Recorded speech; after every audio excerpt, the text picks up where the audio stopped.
Michael Kovrig and Michael Spavor, the two Canadian citizens being held in China since 2018, have been officially charged with spying against China, in a move that will likely see diplomatic relations between the two countries dwindle over the coming weeks.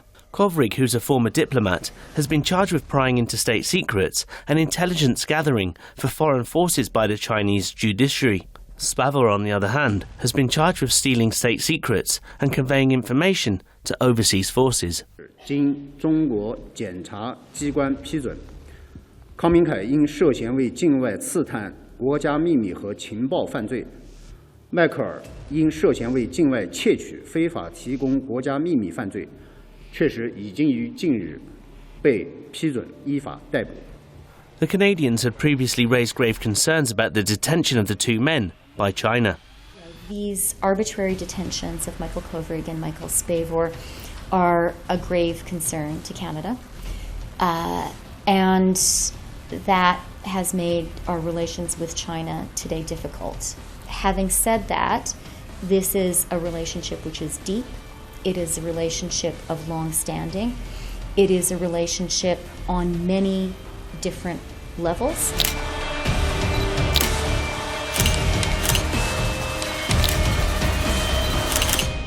However, the Chinese charges come as a clear sign that China will not tolerate foreign meddling, and have stated that Kovrig in particular should be held accountable for his criminal activities in the state.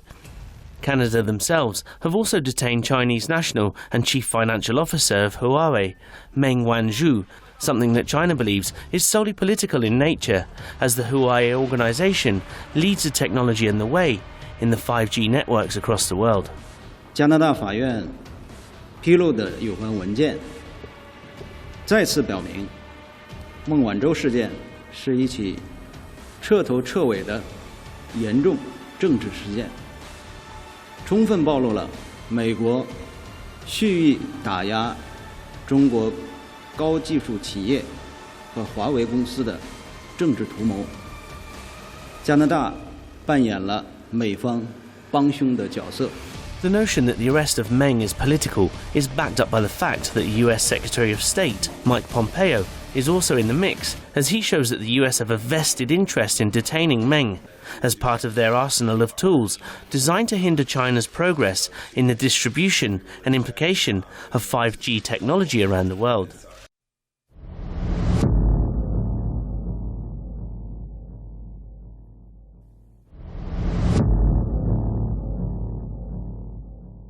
Within the world of intelligence agencies, it's usually very rare for them to allow their respective governments to come out and say anything other than an attack of some sort has been thwarted by the services. However, in the case of Australia, admitting that the attacks have been ongoing for some time is actually quite a big step. It seems that once again, Huawei is at the centre of attention as Australia admits a cyber attack may have been from the consequences of banning Huawei's 5G in the nation. In fact, two former Australian secret intelligence officials spoke to the Australian national broadcaster ABC and stated that the cyber attack was as a direct result of the ban. Although Australia hasn't formally mentioned China as responsible for the attacks, it appears that Australian fingers are pointing north to Beijing nonetheless. However, could the allegation arise from the unity of the Five Eyes intelligence network? We work closely with all, particularly our allies and partners, when it comes to managing issues of cybersecurity threats. That is a constant topic, as you'd expect, particularly through Five Eyes partners.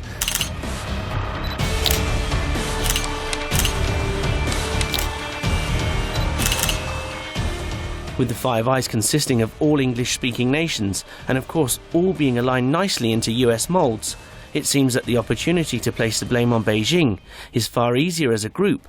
After all, the strength in numbers, isn't there? But China, like many others, is savvy to the tricks and deceit of Western intelligence agencies, which one person has labelled as nothing more than a gang. It seems that statecraft against China on an individual level is failing for the US, hence why such allegations and statements are being made against China, who appear to be the Five Eyes enemy number one, as things stand.